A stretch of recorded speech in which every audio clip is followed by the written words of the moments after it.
വളരെ പ്രധാനപ്പെട്ട ആ വാർത്തയിലേക്കാണ് ജനം TV വീണ്ടും പോകുന്നത്. ശബരിമലയിൽ മുൻ ദേവസ്വം ബോർഡ് അംഗങ്ങളെയും സർക്കാരിനെയും അതിരൂക്ഷമായ ഭാഷയിൽ വിമർശിച്ചിരിക്കുകയാണ് പുതിയ ദേവസ്വം പ്രസിഡന്റ് A. ജയകുമാർ.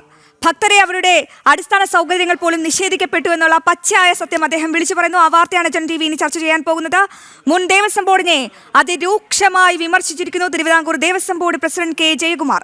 മുന്നൊരുക്കങ്ങളിൽ വീഴ്ച സംഭവിച്ചു, സന്നിധാനത്തെ സ്ഥിതി ഭയാനകമാണ്, ഭക്തർക്ക് കുടിവെള്ളം കിട്ടുന്നില്ല, അതാണ് വാസ്തവമെന്നും K. ജയകുമാർ വിളിച്ചു പറയുന്നു. അടിസ്ഥാന സൗകര്യങ്ങൾ പോലും ഒരുക്കിയിട്ടില്ല, 4 മണിക്കൂറിൽ കൂടുതൽ ക്യൂ നിൽക്കേണ്ടി വരുന്നത് ബുദ്ധിമുട്ടുണ്ടാക്കും, പ്രശ്നങ്ങൾ പരിഹരിക്കാൻ കേന്ദ്രസേനയുടെ സഹായം തേടുമെന്നുമാണ് അദ്ദേഹം കൂട്ടിച്ചേർത്തത്. ജനം ബിഗ് ഇമ്പാക്റ്റ് ആണ് പ്രേക്ഷകരിലേക്ക് എത്തിക്കുന്നത്. വിവരങ്ങളുമായി മിഥുൻ മുരളി അവിടെ നിന്ന് ചേരുന്നുണ്ട്. മിഥുൻ, വളരെയധികം ഭയാനകമായ ദൃശ്യങ്ങളാണ് ശബരിമലയിൽ നിന്നും ഓരോ നിമിഷവും പുറത്തു വരുന്നുണ്ട്.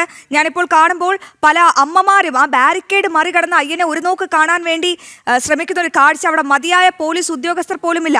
എന്തായാലും ഈ A. ജയകുമാർ പറയുന്നത് ഇനി ഇവിടെ കേന്ദ്രസേന വന്നാൽ മാത്രമേ സ്ഥിതി ശാന്തമാകുകയുള്ളൂ, ഇതിന് രക്ഷയുള്ളൂ എന്ന് തന്നെയല്ലേ? അപ്പോൾ ഇവിടുത്തെ സർക്കാരിന്റെ കെടുകാര്യസ്ഥത വിളിച്ചു പറയുകയല്ലേ A. ജയകുമാർ അദ്ദേഹത്തിന്റെ ഈ സ്റ്റേറ്റ്മെന്റിലൂടെ? മിഥുൻ, പറയാം. അശ്വതി, അങ്ങനെ തന്നെയാണ് സർക്കാരിന് സംഭവിച്ചിരിക്കുന്ന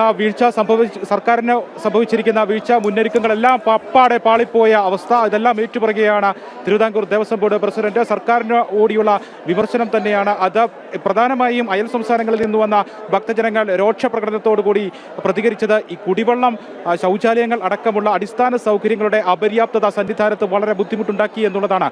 ആ കാര്യം Thiruvithamkoor Devaswom board president K. ജയകുമാറിന്റെ ശ്രദ്ധയിൽപ്പെടുത്തുന്നു. അപ്പോൾ അദ്ദേഹം അത് തുറന്നു സമ്മതിക്കുന്നു. അങ്ങനെ തന്നെയാണ് അവസ്ഥ, സന്നിധാനത്തെ സ്ഥിതി അങ്ങനെ തന്നെയാണ്, ഭക്തർക്ക് കുടിവെള്ളം കിട്ടുന്നില്ല എന്നുള്ള ആ സത്യം അദ്ദേഹം തുറന്നു പറയുന്നു. പമ്പ മുതൽ സന്നിധാനം വരെ മല കയറി വരുന്ന ഭക്തരിലേക്ക് കുടിവെള്ള ലഭ്യത എത്തിക്കാൻ സാധിക്കുന്നില്ല, അതിൽ വലിയ വീഴ്ച സംഭവിച്ചു എന്ന് അദ്ദേഹം തുറന്നു സമ്മതിക്കുകയാണ്. ടോയ്ലറ്റിന്റെ കാര്യം അദ്ദേഹത്തിന്റെ ശ്രദ്ധയിൽപ്പെടുത്തുന്നു.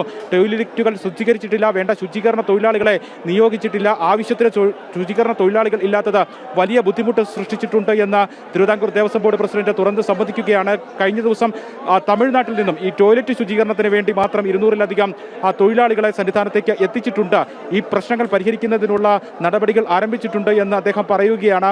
4 മണിക്കൂറിൽ കൂടുതൽ ക്യൂ നിൽക്കേണ്ടി വരുന്നത് ബുദ്ധിമുട്ടുണ്ടാകുന്നുണ്ട് എന്ന് അദ്ദേഹം തുറന്ന് സമ്മതിക്കുമ്പോൾ 16-18 മണിക്കൂർ വരെയാണ് അയൽ സംസ്ഥാനങ്ങളിൽ നിന്നടക്കം ദിവസങ്ങൾക്ക് മുൻപേ പുറപ്പെട്ട ഭക്തജനങ്ങൾക്ക് സന്നിധാനത്ത് പമ്പ മുതൽ സന്നിധാനം വരെയുള്ള വിവിധ മേഖലകളിൽ ക്യൂ നിൽക്കേണ്ടി വരുന്നത്. വെളിച്ചമില്ലാത്ത കാര്യം നമ്മൾ ശ്രദ്ധയിൽപ്പെടുത്തി. ജനം TVയാണ് ആ വാർത്ത പുറത്തു കൊണ്ടുവന്നത്. മരക്കൂട്ടത്ത് കൂരിരുട്ടിൽ കഴിഞ്ഞ സ്വാമിമാരുടെ ആ ദുരവസ്ഥ അത് തിരുവിതാംകൂർ ദേവസ്വം ബോർഡ് പ്രസിഡന്റ് ശ്രദ്ധയിൽപ്പെടുത്തുമ്പോൾ ഇങ്ങനെയുള്ള കാര്യങ്ങളിൽ പരിഹാരം ഉടൻ ഉണ്ടാക്കാം, അതൊന്നും ശ്രദ്ധിച്ചിട്ടില്ല, മുന്നൊരുക്കങ്ങളിൽ വന്നിരിക്കുന്ന വീഴ്ച തന്നെയാണ് അത് എന്ന് അദ്ദേഹം തുറന്ന് സമ്മതിക്കുകയാണ്. ഇനി ഇതിനൊക്കെ എന്താണ് പരിഹാരം? കാരണം തീർത്ഥാടന കാലം ആരംഭിച്ചു, മണ്ഡലകാലം ആരംഭിച്ചു. മണ്ഡലകാലത്തിന് ദിവസങ്ങൾക്ക് മുൻപേ തന്നെ എല്ലാ ക്രമീകരണങ്ങളും പൂർത്തിയാക്കേണ്ടതാണ്. 1 വർഷം മുൻപേ തന്നെ ആ ക്രമീകരണങ്ങൾ നടത്തി അടുത്ത മണ്ഡലകാലം സുഗമമാക്കാനുള്ള